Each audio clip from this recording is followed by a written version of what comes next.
Welcome and bienvenue, welcome. My name is Jana and you're watching Curves on the Road. Fremde, étrangers, strangers, glücklich zu sehen, je suis enchanté, happy to see you. Today, I'm taking you to Berlin and particularly to the Ygghotel. We wanted a hotel in the central part of Berlin, and out of many hotels, this one came as a winner. The price of this hotel was reasonable. It was a little bit over 100 euros per night.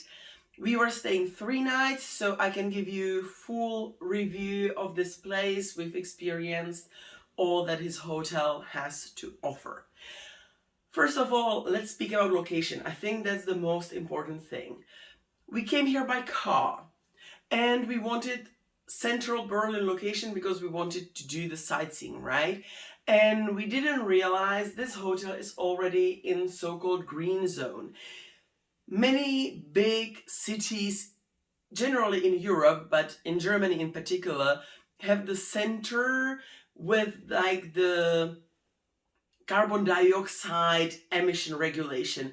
What does it mean? Certain cars cannot enter the zone at all, and the rest of the cars that can do it require a sticker. It's a green piece of paper that you can obtain at the garages or the mechanics or certain emission measuring stations. Which was lovely to find out on Sunday evening when obviously none of these places were open. You can of course also apply for it online, but they have to deliver you the physical sticker, which means you have to give it some time. I think it takes a week or two to have your sticker delivered. So if you're planning to travel to Berlin by car, if you need to park in the green zone, get all this stamp fixed before you go, because it's important. You can be fined up to I think 200 euros, so it's not worth it. So we didn't have the sticker and we were like, okay, so we can't possibly get inside. What shall we do?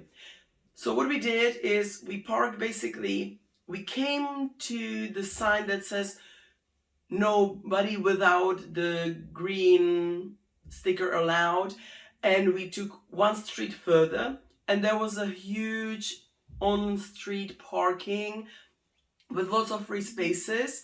So we parked there and we were like, okay, let's ask around. So we asked the locals.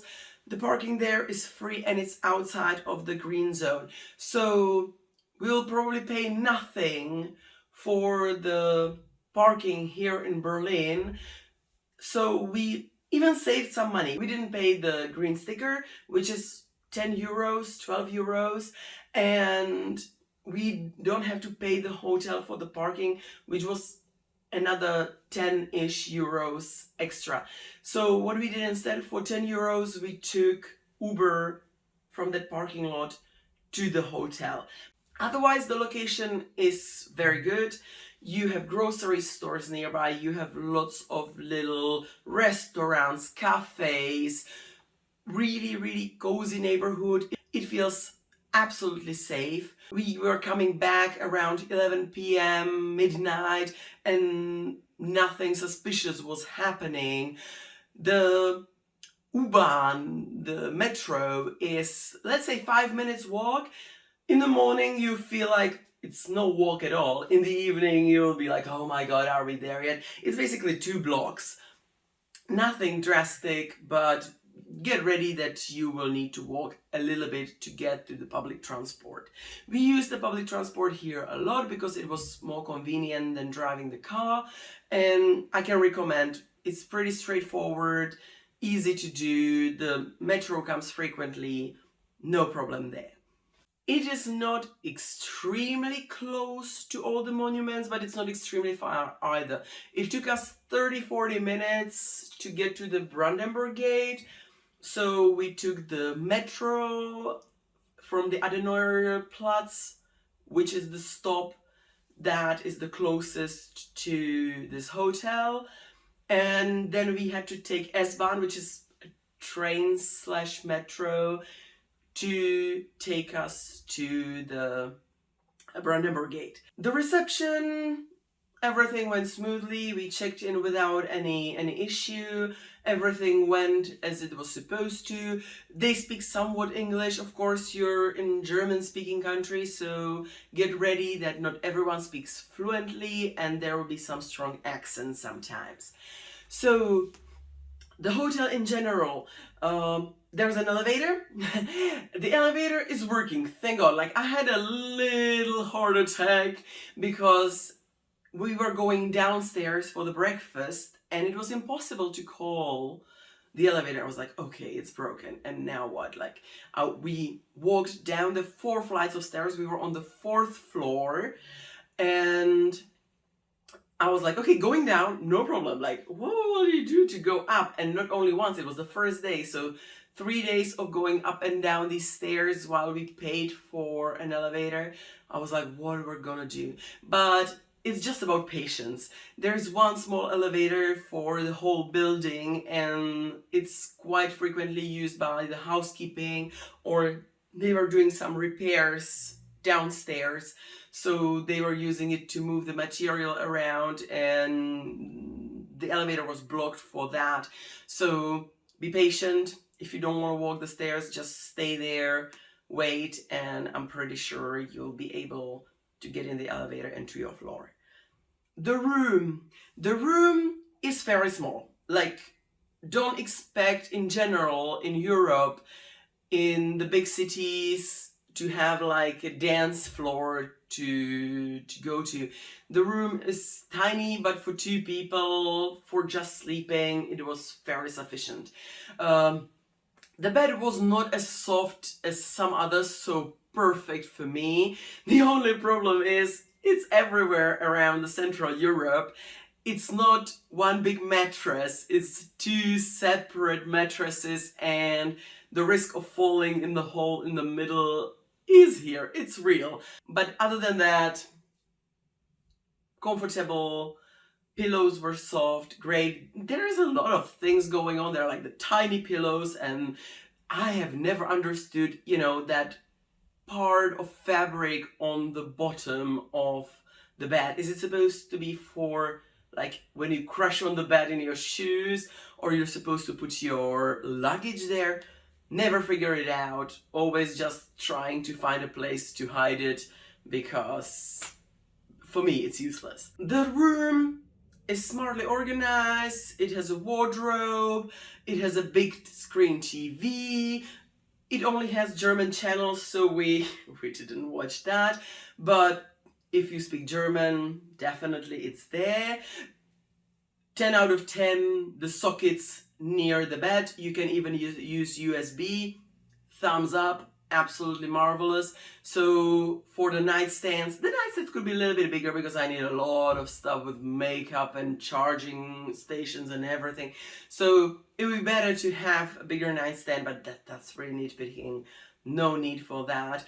As all the rooms nowadays, there is not that much light at night. You can turn on the nightstand lamps, but that's about it. But I'm getting used to it. I'm getting used to living in the dark in these hotels. There's no fridge. If you're coming in the summer, be mindful that you can't put your drinks in the fridge because that's not part of the equipment. There's a safety deposit box, fairly enough hangers to put your clothes, a few drawers, sufficient. The bathroom, again, not the biggest on earth, but very good.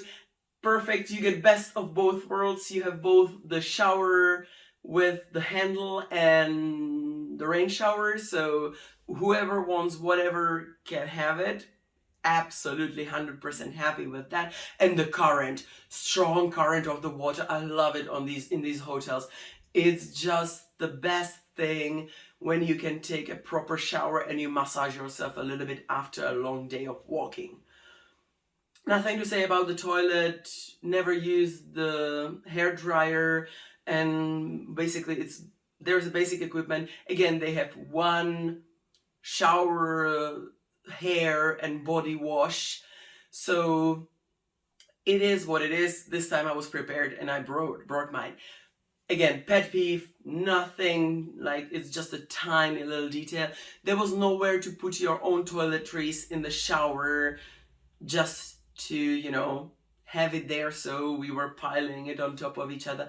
But honestly, if that's the biggest problem, then you don't have problems actually. The towels were hidden in the wardrobe, so just keep that in mind before you call reception that you don't have towels. They are just tucked away in the wardrobe, but they are there. You don't have to worry.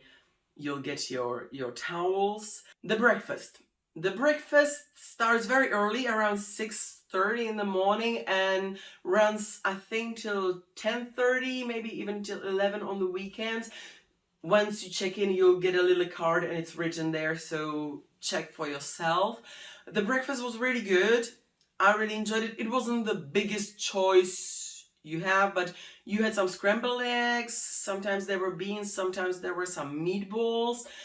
You could make your own pancakes. I didn't have courage to do that because these machines sometimes get clogged, and yeah, I wasn't brave enough to make my own pancakes, but they had lovely fresh croissants, so that was my go-to. And they even have hot chocolate in the machine that makes coffee. Overall, absolutely happy with the breakfast. We never left hungry and the choices were sufficient. There's no restaurant on site, it's just the place to have the breakfast. It only serves for the breakfast, so if you want to eat you have to go out, but as I said, there are millions of places to do that, so no big deal. Overall, I was happy with this hotel entirely. The price was reasonable, the services were good, we got what we paid for. The only little bit weird thing was the housekeeping. They were coming really early in the morning at 9 a.m. I know you would say 9 a.m. is not early in the morning, but 9 a.m. when you're on holiday is the time when you barely wake up. So at 9 a.m. they were already knocking on the door and trying to clean the room. What's even more surprising, even the day we're leaving, they came to clean the room at 9 a.m., which is strange because we're leaving, we can check out till noon, so it's kind of, why would they clean it for us and then they would have to do it all over again? So it was a little bit like, why? But again, no problem. I guess I'm spoiled from Mexico, where the cleaning services were just day, night, anytime you left the room, it just got cleaned. Here, if you don't leave before noon, I don't think that day your room will get cleaned. There is a street under your window, but it's not very busy. We were on the 4th floor, so it wasn't that we would be straight at the road. It's just, I think every morning they are taking the garbage out. So at about 8 a.m. you get your wake-up call by a truck that makes some noise downstairs. But if you close the window, we couldn't because it's summer, there's no air conditioning, so we had to have the window open for the air circulation, but I'm pretty sure if you close the window you will hear nothing. Overall, absolutely satisfied with this room. Bed comfortable, food good. I would recommend this hotel. I think you won't regret coming here. There's nothing wrong with it. It's super clean. Everything worked as it was supposed to. So yeah, this one, if you're coming for sightseeing or work in Berlin, why not? So that's it. That's the whole video. I hope you enjoyed it. If you did, why don't you give me a Berliner thumb up? And you can subscribe to my channel. I upload every Sunday. Thank you very much for watching. Have an amazing rest of your day and bye!